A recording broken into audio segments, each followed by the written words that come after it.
Hello, माझं नाव रेश्मा गुणे आहे आणि मी शशिकला शिरगोपेकर म्हणजे माझी मावशी, शशी मावशी. तिला माझ्या जन्मापासून ओळखते. मला वाटतं माझ्या आयुष्यातली सगळ्यात जास्ती multifaceted, disciplined, extremely particular, talented of course अशी व्यक्ती म्हणजे शशी मावशी. कुठलीही गोष्ट तिला जर शिकायची असेल किंवा तिने जर ठरवलं की मला हे करायचंय, तर ती त्याचा डीप स्टडी केल्याशिवाय ती गोष्ट सोडत नाही. मग that of course can be her field of teaching, which was zoology when she was teaching in the college, किंवा तो उर्दू भाषेचा अभ्यास असेल, किंवा मग of course the profession that has stood with her throughout her life, music. तर तिची पर्सनॅलिटीच अशी आहे की ती जे काय ठरवते ते ती अगदी एंडपर्यंत त्याचं परफेक्शन झाल्याशिवाय ती ते सोडत नाही. माझी ती पहिली गुरु. त्याच्यामुळे मी अगदी छोटी 3 वर्षाची असल्यापासनं जे एक्सपोजर मला त्यांच्या घरी मिळालेलं आहे, ते सगळ्या प्रकारच्या म्युझिकबद्दल मिळालेलं आहे. ते मला तिने पहिले भावगीतं, थोडी-थोडी छोटी फिल्म सॉन्ग्स ह्याच्यापासनं जे सुरू केलं, ते नंतर क्लासिकल म्युझिकपर्यंत तिने मला शिकवलेलं आहे गाणं. आणि ghazal of course was my most favourite part that she inculcated, and then even I absolutely loved to learn from her. मी जेव्हा ललित कला केंद्राला BA केलं क्लासिकल म्युझिकमध्ये, तेव्हा ती माझी गुरु होती. त्याच्यामुळे तिचा जो सगळा हा मल्टीफॅसेटेड एक्सपिरियन्स आहे, ती नाट्यसंगीतं शिकली, ती गझल शिकली, ती किशोरीताईंकडे क्लासिकल म्युझिक शिकली. स्वभावच असा आहे की कुठलीच गोष्ट राखून ती कधीच ठेवत नाही. त्याच्यामुळे तिने पूर्ण तिचं जे काय असेल नॉलेज ते सगळं समोर ती ठेवते, तिच्या स्टुडंट्सच्या आणि माझ्या पण. आणि प्रत्येक गोष्ट बारकाईने कशी बघायची, गाणं कसं ऐकायचं, कुठे काय मुरकी होतीये, किती आवाज हलका आहे किंवा कसा वापरला आहे, आवाजाचा थ्रो काय आहे. तिचा अभ्यास इतका डीप आहे त्याच्यातला, त्याच्यामुळे ती शिकवू पण खूप चांगलं शकते. मला असं नेहमी वाटतं की एक आर्टिस्ट जो असतो तो खूपशी लोकं आर्टिस्टच असतात. ते स्टेजवरती दे आर फॅन्टॅस्टिक. शशी मावशी फॅन्टॅस्टिक होतीच. Stage presence excellent. गाण्याला ऑडियन्सला कसं पकडून ठेवायचं ते तिच्यामध्ये अतिशय स्ट्रॉंग तिचा पॉइंट होता. पण ती शिकवू पण शकायची. अनेक लोकं शिकवू नाही शकत. ते तिच्यामधलं मला वाटतं खूप एक फायनेस्ट क्वालिटी आहे की ती तिच्या स्टुडंट्सला काय ऐकायचं, काय म्हणायचं आणि कसं म्हणायचं हे ती अतिशय सुंदरपणे सांगू शकते.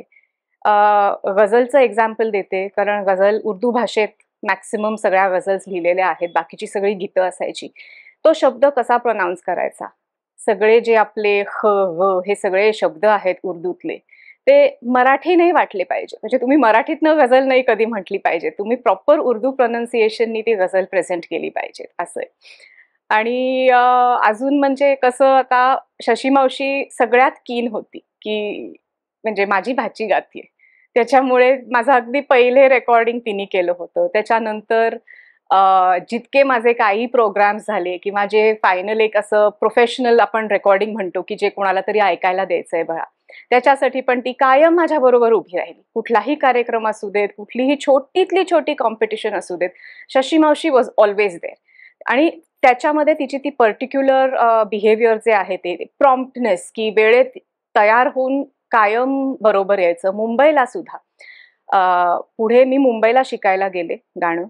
तेव्हा पहिल्या अनेक वेळेंना शशी मावशी accompanied me and my mother, की मुंबईची तेव्हा तिला माहिती होती, कारण ती थोडे दिवस किशोरीताईंकडे शिकून आलेली होती आणि आजोबा पण आमचे तिकडे राहायचे. त्यामुळे तिला त्यावेळेस मुंबईची माहिती होती. त्यामुळे ती आमच्याबरोबर आली सोबत माझ्या, की नाही थोडे दिवस तरी मी येते, म्हणजे तुला थोडा कॉन्फिडन्स येईस तोपर्यंत. आणि तिथली एक मी तुम्हाला सांगते, की म्हणजे तिचं आमच्यावरती अनकंडिशनल प्रेम किंवा the concern that she had about us, ते तर ती आलीच आमच्याबरोबर सोबत. पहिला मला आठवतोय क्लास होता मुंबईमध्ये. तेव्हा मुंबईमध्ये पाऊस. आमचं जे गुरु राहायचे माझे, ते लो लाईंग एरियामध्ये राहायचे. तिथे पूर्ण कमरेपर्यंत पाणी. एकदा सुद्धा ती असं नाही म्हणाली, की "अरे आपण परत जाऊयात, कुठून ह्याच्यातनं जायचं?" साडी उचलून आम्ही त्या पाण्यामधनं चालत चालत जाऊन काही नाही, क्लास कंप्लीट करायचा आणि मग घरी जायचं. त्यामुळे जिद्द मी म्हणेन, की जे घेतलंय हातात ते काम संपवायचंच. त्याच एका मुंबईच्या पावसामध्ये मी अडकले मुंबईत आणि मी परत नाही येऊ शकले. म्हणजे ज्या ट्रेननी मी परत यायचे, ते मी परत नव्हते येऊ शकले. त्या दिवशी रात्री शशी मावशींनी पाणीसुद्धा प्यायलं नव्हतं. मी सुखरूप घरी येईस तोपर्यंत, आईचा फोन जाईस तोपर्यंत तिने सांगून ठेवलं होतं, की "रेश्मा घरी आल्या क्षणी मला सांग, मी थांबलीये." तर हा जो एक तिचा अ, आमच्या बाबतीतलं प्रेम आहे, ते मला वाटतं आजसुद्धा तितकंच कायम आहे. आणि बाकी गाण्याच्या बाबतीतलं जर सांगायचं झालं, तर तिची जी बुद्धी आहे, ती अशी एका इन्क्रेडिबल लेव्हलवरची बुद्धी आहे. तिचं नोटेशन काढणं, तुम्ही जस्ट एक चाल म्हणा आणि ती इतक्या म्हणजे in in a matter of seconds she will just tell you what the notation is. तसंच तालावरची हुकमी, गझल गायकीमध्ये किंवा क्लासिकल म्युझिकमध्ये तुम्ही लयकारी करत-करत जे परत समेवरती येता, तर अफाट बुद्धी असं मी म्हणेन. कारण म्हणजे she is just too good at what she does.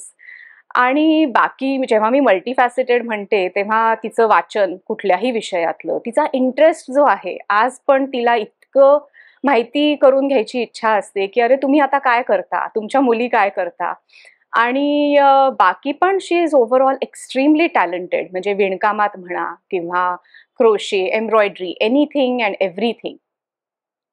अ, लहान असताना तर त्या आमच्यासाठी सारख्याच आमचे स्वेटर्स तोंडातनं म्हणायची अवकाश असायची आणि एक स्वेटर लगेच तयार असायचा. Fast, fast work, very fast work.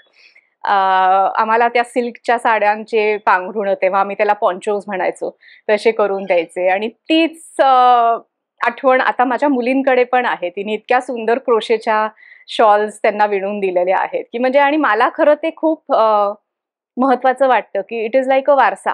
म्हणजे इट्स लाइक अन हेirloom की which is carrying on from the time when I was small, which my girls will also cherish.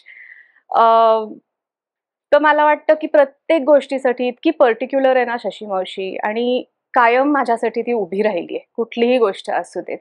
आज पण तिला तेवढाच इंटरेस्ट आहे आणि मला तिच्या गाण्यांमधलं सगळ्यात जास्ती जे स्ट्राईक झालेलं माझ्या त्या पिरियडमध्ये जेव्हा मी होते, जेव्हा मी खूप कीन होते म्युझिकबद्दल, ते म्हणजे तिचा गझल्सचा कार्यक्रम आणि तिचं किशोरीताईंकडचा जो तो फेज होता तो. अ, खूप कार्यक्रमांना ती घेऊन गेली मला आणि ते एक एक्सपोजर जे मिळतं ते आपल्याला घडवतं असं मला वाटतं. आपण जे ऐकतो आणि आपण जे एक्सपिरियन्स जो तो एक असतो. म्हणजे तिच्यामुळे मला खूप असे यू नो दैवी एक्सपिरियन्स करायला मिळाले. कारण ती सांगायची पण ज्या गोष्टी किंवा गझलचे कार्यक्रम आपण बघतो, एक ॲटमॉस्फिअर असतं. ते ॲटमॉस्फिअर जे असतं, जे आम्हाला ते लहानपणापासून मिळालंय ना, it is irrepressible. You cannot think की अजून कोणाला हे मिळालं. म्हणजे I think I am very privileged की मला तो सहवास मिळाला, मला तो एक्सपिरियन्स मिळाला आणि that made me into what I am today. So सगळ्यात माझी प्रेमळ मावशी, अनकंडिशनली प्रेम करणारी आणि खूप शिकवलेली आहे मला तिने, अशी माझी ही शशी मावशी.